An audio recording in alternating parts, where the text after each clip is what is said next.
So we're in your chemistry book in chapter 11, section 2.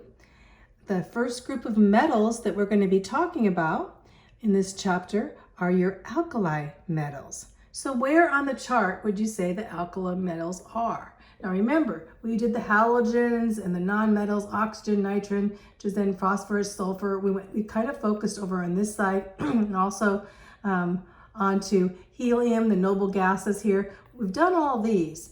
And now most of the other parts of the chart, besides hydrogen, are either metals or semi-metals. So we're going to be talking about the first group in column 1. Of course, hydrogen is not, it's a non-metal, but all of these. But we're going to start mainly with the top ones and the ones that we find quite a bit. Well, we have lithium, which is Li, sodium, potassium. Sodium is Na, just to remember, Na is sodium. You have to memorize that. Potassium is K, rubidium, Rb, cesium, and the last one is francium. But actually this one we won't be talking about. Mainly we're going to be talking about the common ones. Which one of these are common ones? Potassium is K and sodium. So sodium is because what? Sodium is salt, right? Sodium chloride. And then we have potassium, very common in a lot of things. There's a picture of a banana there. And the rest here, we'll be talking about the rest too, but mainly these alkali metals. So that's going to be our first section. So let's begin there. Take this off. What are they doing here for me?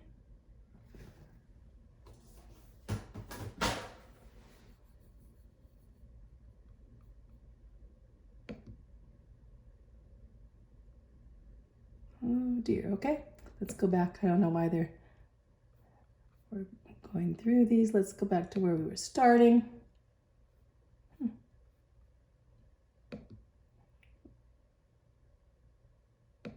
I don't know why I jumped way ahead here, but okay.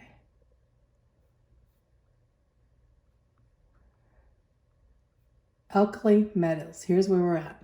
Okay. Alkali metals vary very widely in abundance, as we saw on the chart. Sodium, Na, is like 2% of the Earth's crust, and potassium composes about 2.4%, 2.6 and 2.4%. So they're the 6th and the 7th most abundant elements in the Earth's crust. All of these alkali metals occur as ions, +1 ions. Basically, that's meaning that they have their protein in their lost, electron. So they all occur as +1. So they're very reactive. Let's just say that, especially with the halogens and some of the other nonmetals, and we'll see that, and other metals too. They are very soft. They're very silvery. They're very reactive, like I said before. They're excellent electrical and heat conductors. As you increase their atomic number from the top to the bottom, they have a bigger atomic number. They increase in their reactivity. So you would find, potassium is basically has a larger atomic number, so it'll be more reactive than sodium. So they're very low first ionization energies, which mean they lose electrons very, very rapidly. So losing that, call that first ionizing energies.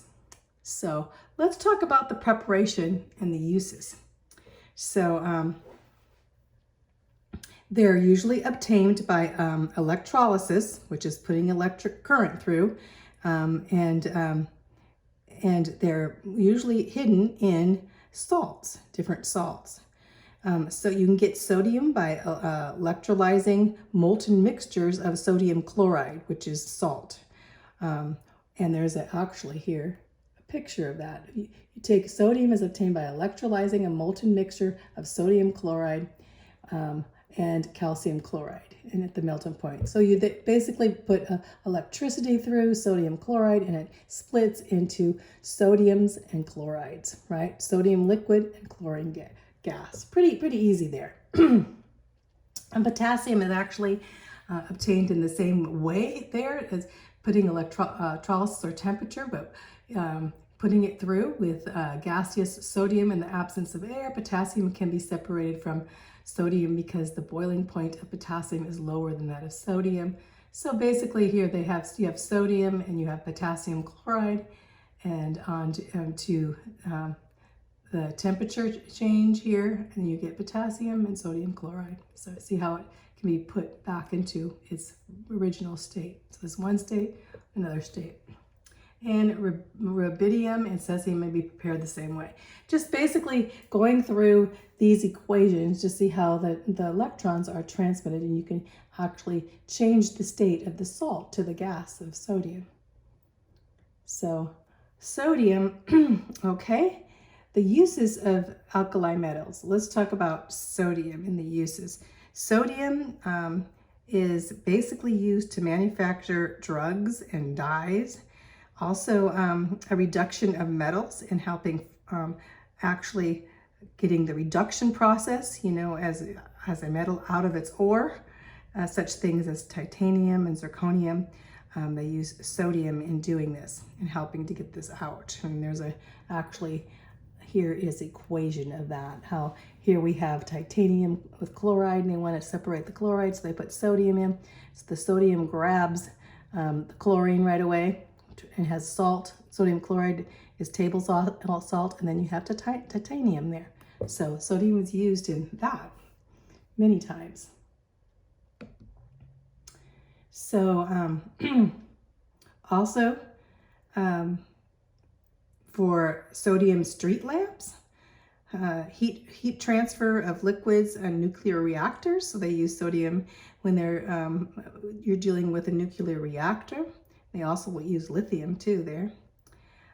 Some alloys of lithium and lithium aluminum are used in aircraft and spacecraft with sodium. And then of course we have rubidium and cesium are used to remove oxygen from tubes, from the what do you call them when you want to have a vapor type tubes. Let's see what they call here. So in the midst here, let's look at this table. I'll tell more. Lithium, we have lithium batteries, medicine, lightweight aerospace alloys, heat transfer liquid in some nuclear reactors, and nuclear weapons with lithium. Sodium, numerous important industrial compounds, reduction of some metals, heat transfer liquid, and in some nuclear reactors and street lamps. And of course, you think of sodium, you think of table salt, and we have every day. Potassium is important industrial compounds, rubidium, oxygen remover, and vacuum tubes. I couldn't think of the name, vacuum tubes. And cesium is photoelectric cells, oxygen remover, and vacuum tubes in atomic clocks. So there you can look at, if you need to know, exactly some of the commercial uses of alkali metals. Okay, let's go on. Alkali metal compounds. So some important alkali metal compounds are here and some of their uses. This is on table 1.3. So sodium hydroxide is called caustic sodium or caustic soda. So, and that's basically, you see sodium is Na and hydroxide is always going to be OH. And so this is makes it, puts it into another category of reaction of hydroxide. They use this in production of rayon, cellulose, paper, soaps, detergents, textiles, oven cleaners, petroleum products are all in sodium hydroxide. Sodium carbonate is called sodium ash. And of course, here we see sodium right there, Na, and carbonate. Carbon and oxygen is carbonate all the time. Anytime you have an oxygen, they always put ate, ATE at the end. The manufacture of glass soap and detergents. Sodium hydrogen carbonate So they call this sodium bicarb. That's what I saw it. They use it in effervescent salts, in beverages, and baking powder. Sodium bicarb is in baking powder, especially in our food. Sodium phosphates are in our detergents. Potassium nitrate. Potassium, now we talked about sodium. Let's talk about potassium, another alkali metal. Potassium nitrate is in pyrotechnics, onto explosives, matches, fertilizer, all potassium. Potassium carbonate, which is called potash, and that's basically K2. That's, of course, K is potassium, and carbonate is right there, CO3, is the manufacture of special glass for optic instruments, optical, I should say. Optical means eyes, and electronic devices, and the manufacture of soft soaps. These are potash. Potassium bromide is a sedative. It's a drug. Potassium iodide is iodized salt, which basically we need iodized salt because iodine, as we've learned too, is very important to have it so that we won't have a thyroid problem. So potassium iodide is what they put, is they put iodine in potassium, and we can actually put that in our salt, right? So those are important. Now let's go back up here. So alkali metals are the most commonly used in their compounds. So, and you'll see this. And sodium hydroxide, which we went over, is that lye or caustic soda. And this is actually how the sodium hydroxide here is prepared. And you can see the electrolysis going through. You have sodium chloride, which is basically table salt. And they put water, and electrolysis goes through, electrical current, and then you get the separation here of to separate into a sodium hydroxide with hydrogen and chlorine gases left. So, and also we have the reaction by slaked lime, and that's with calcium and hydroxide going through sodium carbonate. So, and you can see that equation here. I'm not going to go over that equation. So, and then of course I went over sodium carbonate, which is soda ash. We went over that before here. And it's an important chemical in the United States because over 10 million tons of sodium carbonate are used each year in America. And most of the sodium carbonate is used to manufacture gas. So to manufacture glass. So on we go. The hydrate, and here's the hydrate of it, is known as washing soda. And sodium bicarbonate is a baking soda. We went over those things kind of already, so.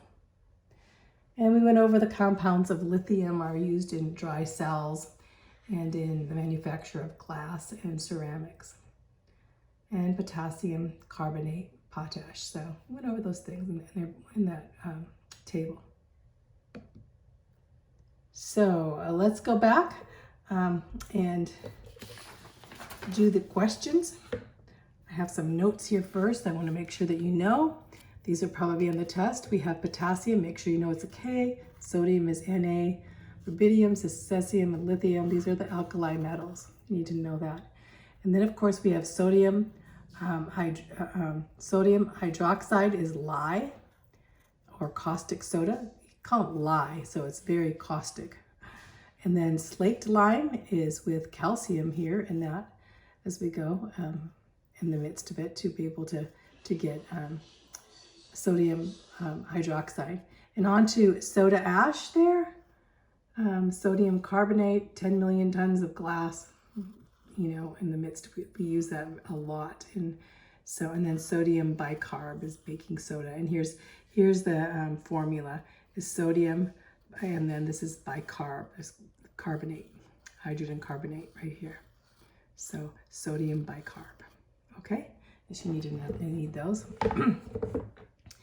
Let's go over questions really quick. Explain why the reactivity of alkali metals increases with atomic number. Well, why would you say? It's because as the atomic number increases, the number of electrons increase. And so in that way, they lose, of course, we're losing electrons, so they become more active. So pretty easy. We should have known that. How are alkali metals generally prepared? Write a balanced equation. Okay, they're prepared by electrolysis, usually putting electric current through them.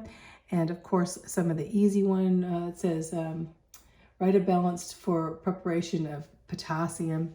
Let me see, you can see my note here see if you can see my note here. Here it is right here. Can't read.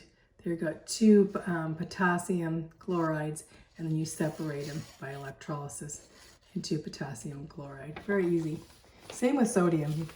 So, list 4 uses for the element of sodium. Well, we know we can use them in street lamps, the manufacture of drugs and dyes, the reduction of metals, especially titanium and zirconium. It helps in the reduction process. Remember what reduction is?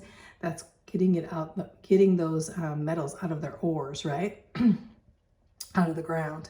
So, and sodium chloride is usually sodium in the midst of that. What else is sodium? How about table salt? So there's a lot.